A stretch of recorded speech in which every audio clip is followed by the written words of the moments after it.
السلام علیکم. د پښتنو تاریخي شخصیاتو باره کې ما څه ویډیو کړی وي، نو ستاسو ډیره مننه چې تاسو ا ویډیو کې دلچسپي واغسته او بیا پکې فرمایش د مختلف شخصیاتو راغی. یو فرمایش پکې راغلی و د عجب خان افریدي د کیسې چې دا تاریخ سو. عجب خان افریدي هغه سړی و چا چې انګریزه جینۍ اغوا کړې وه او ډېر لوی نوم یې کړی او انګریز سرکار یې ډېر پریشانه کړی. دا واقعه داسې وه چې په د انګریز سرکار خلاف چې کوم دی د عجب خان افریدي کاروایانې به شروع وي د خپلو ملګرو سره په علاقه کې د هغه نوم و چې دی د انګریزانو خلاف کاروایانې کوي او انګریزانو هم مشهور کړی و چې دی ډاکو دی، شوکمار دی، غلاګانې کوي، ځکه چې د هغه سره یې مقابله نه شوه کولی او په دې وجه چې عجب خان د دغې ځایونو د غرونو عادت و. د عجب خان ځای کلی چې دی د دره ادم خیل کې بوستی خیل یو کلی دی او د دې کلی څوک چې دغه علاقې نه خبري د دې کلی او د کوهاټ چوڼۍ په منځ کې یو غر دی. اوس خو پکې ټنل کولاو شوي ډېر په اسانه ځي، مخکې به هغه کوتل غر و نو په هغې به دا ګاډي ماډي تله او لارې هغې وي. د دغې غر په لمنه کې د دوی هغه کلی دی. د ده زوی چې دی غازي امان الله نومې دی، نیک محمد نومې دی، هغه یو پیره بي بي سي ته ویلي چې د عجب خان بابا چې کوم دی د هغه کاروایانې د انګریز خلاف د 1919 نه شروع وي، خو په 22 فروری 1923 کې یو عجیبه کار وشو. د خپلو ملګرو سره چې کله د کوهاټ چوڼۍ باندې په یو چک پوسټ حمله وکړه او هلته کې د انګریزانو نه د ټولو نه اهم ټوپک به هلته په هغې موده کې و 303 ټوپک به یې ورته وي، 303 سرخ پوش به یې ورته وي او 303 به یې ورته وي. هغه ټوپکونه یې 64 څلور شپېته ټوپکونه یې د هغې چک پوسټ نه راویسته او رایوړه. د دې نه چې انګریز سرکار خبر شو ډېر زیات غصه وه او ډېر زیات پریشان و چې دا څه چلو شو. د انګریز سرکار د لوکل قبایلو سره دا معاهده وه چې د روډ نه بهر لاندې به دوی کاروایی نه کوي او کل کاروایی کوي نو دی به د لوکل جرګه یا د کلي مشران ملکانو سره په مشوره باندې د هغې خلکو قبایلو خلاف کاروایی کوي. خو دوی هغه روایت ونه منل او سیده لاړه مخبران خپل پریښي نو مخبرانو ورته ووایي چې دا کاروایی عجب خان کړی او د عجب خان په کور یې چاپه وواله. تاسو ته پته ده چې پښتنو سرتورې چې په کور کې یو څوک پرې ورشي نو دا ډېره لوی د غیرت خبرې زموږ دپاره او بیا د زنانو په بېعزتۍ خلک سرونه ورکوي. نو عجب خان افریدي په کور چې کله چاپه وواله مخبر دا اطلاع انګریز ته ورکړې وه چې دا 64 ټوپکې په تهخانه کې پرتې دي، هلته ناټوپکې برآمد شوې او د دوی ډېره بېعزتي محسوس کړه. بیا دوی لاړه په سبا چې عجب خان او ورور شهزاده خان راغې هغوی ته د زنانو ډېرې خبرې وکړه، دوی ورته چپ ناسو. بیا د عجب خان لا مور یو پیغور ورکو چې بچی هغې پورې به کور ته نه راځي چې څو پورې د زموږ د بېعزتۍ بدله نه یې اخیستې. دا دواړه وروڼه د کوره ووته، په غرونو کې به ګرځېده او سوچ به یې کو منصوبه چې څنګه به دا بدلالو. په هغې دوران کې داسې چلو شو چې د سره ملګري خپل هغه به ورسره په دې کاروایانو کې وو. دوی منصوبه جوړه کړه چې په چوڼۍ کې یو میجر ایلیس دی اغوا کوو او د میجر ایلیس دپاره چې دوی پلانینګ شروع کړو خپل کسان یې ولیږل نو هلته ورته پته ولګېده چې د میجر ایلیس په کور کې یو ډېر خطرناک سپی دی. دوی د هغې دپاره دا منصوبه جوړه کړه چې دوی به روزانه د دوی یو کس تلو او سپي ته به یې غوښه اچوله، ای په غوښه عادت کو چې ځان سره یې دوستانه کړي چې دی معذرت چې کله مونږ کاروایی کوو چې دا سپي مونږ ته څونه وایي. نو بیا داسې چلو شو چې په 13 اپریل 1923 کې دوی یو پروګرام جوړ کړو او دې ته بالکل خودکش پروګرام ته ووایه ځکه چې دوی سره هغسې وسایل نه او د آرمي کینټ ته ورننوتل او هلته نه یو کس اغوا کول دا خودکش وه. خو دوی پوره پلانینګ کړی او د ده سره په دې منصوبه کې د ده ملګري یو یې رورو شهزاده او یو یې پکې سلطان میرو ګل اکبرو، یو د دوی سره یو ملګری بل و پنجابي و، هغه څوک وایي چې د تلګنګ و او څوک وایي چې د میاوالی و، د هغه نوم حیدر شاه. دوی پکې لاړه او د شپې د میجر ایلیس په کور حمله وکړه. دوی چې ورله اتفاق ته ګوره چې په کور کې میجر ایلیس نو د هغه ښځه او لور. دوی چې د میجر ایلیس کمرې ته ورننوته نو هلته ښځه یې پویه شوه چې راپاسې د هغې مزاحمت شروع کړو. نو دوی کسانو په تکه توره تیاره وه په هغې نیولې وه. هغې ورځو کې به د سکي اوس خو الارمې دي او د سکیورټي ډېر اقدامات دي. هغې ورځو کې به د دوی سره شپېلې وو.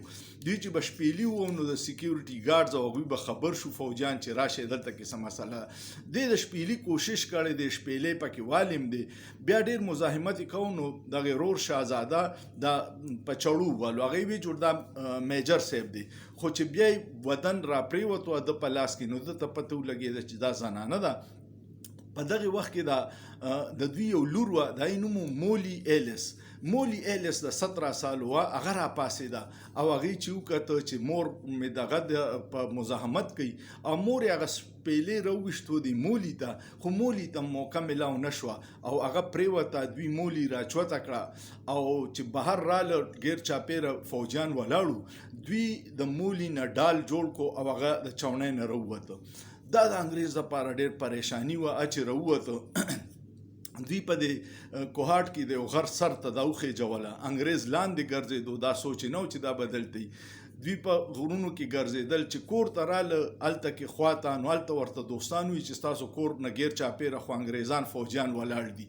بیا دوی روان شو په ګرځېدل به. د عجب خان یو دوست وایي چې مونږ ته به اطلاع میلاو شوه نو مونږ د هغې انګریزې له پی او بسکټ یوړه غر ته چې دا وخوري او دوی ځان سره یو وړه ټوټه د کارپېټ راغستې وه د مولي د لیده کوره چې کله په غر کې ستړې شوه نو په یې به یې کېنول او په نمبر به چا په اوږه کوله ځکه چې انګریزه نازکه وه، د غرونو چرته عادته وه. دوی ته چې اندازه وشوه چې خپل کلي کې خو موزی نشته نو دوی تیرا ته لاړه او په تیرا کې یو روحاني شخصیت و محمود اخونزاده. هلته کې چې دی لاړه نو دوی محمود اخونزاده سره مولی ورته حواله کړه او جرګې شروع شوې. د مختلف قبایلو کوکي خیل او دا ټول مشران راغلي او جرګې کولې. نو دغه ورځ کې چې جرګه شروع وه دوی ته اطلاع میلاو شوه چې 3000 انګریزان د عجب خان کور ته تللي دي او هغې ته یې اور ولګو. نو عجب خان دغه ته ووایي د عجب خان مرګرو جرګې والو ته وایي چې دا څنګه دستور دی چې دلته جرګه کوئ او تاسو هلته کې زموږ کور ته اور ولګو. هغه روحاني اخونزاده صاحب چې هغه ورته ووایي چې بس دوی په ننواتې راغلي دي. ننواتې د پښتنو یو ډېر ښه دستور دی، پښتونولي ده، ننواتې دی، په هغې کې راغلي دي نو ته ولې دا مولی ورکړه.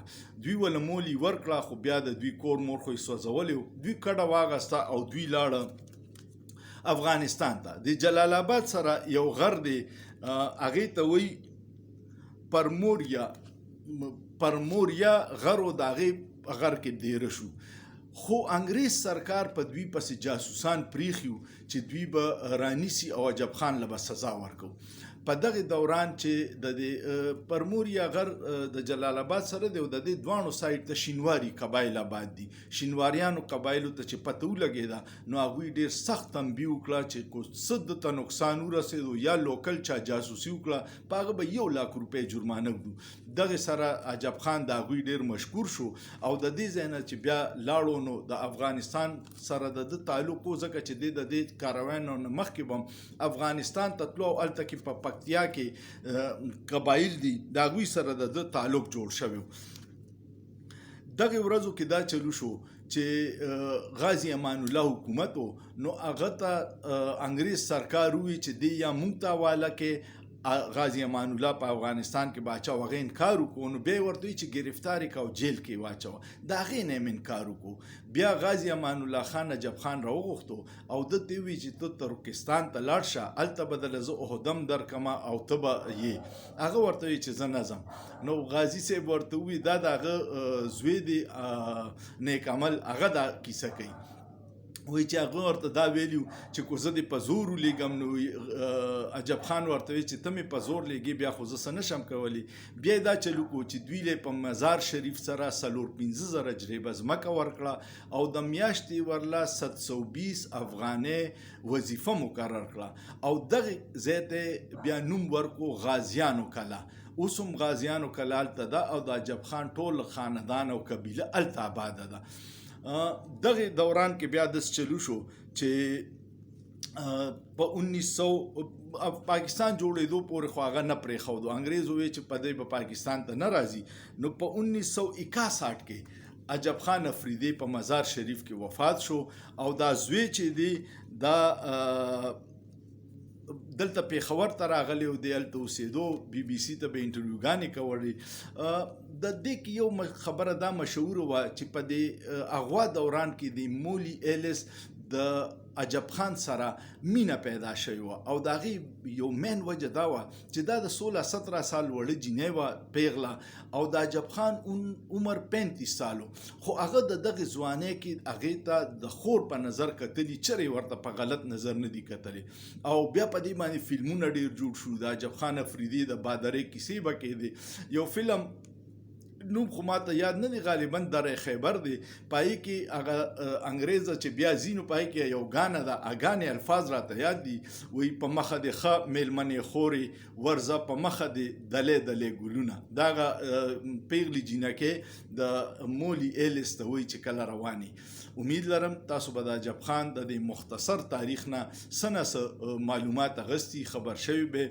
که تاسو ویډیو خوښه شوه نو کمنټ پیو کې دوستانو سره شیر کې لایک ولا ورکې او کو د بل څه داسې شخصیت چې تاسو وایي چې معلومات درته میلاو شي نو هغه ماته کمنټ کې لازمن ولیکئ. زه کوشش کوم چې ستاسو خواهش پوره کم او دا سلسله زموږ جاری وي.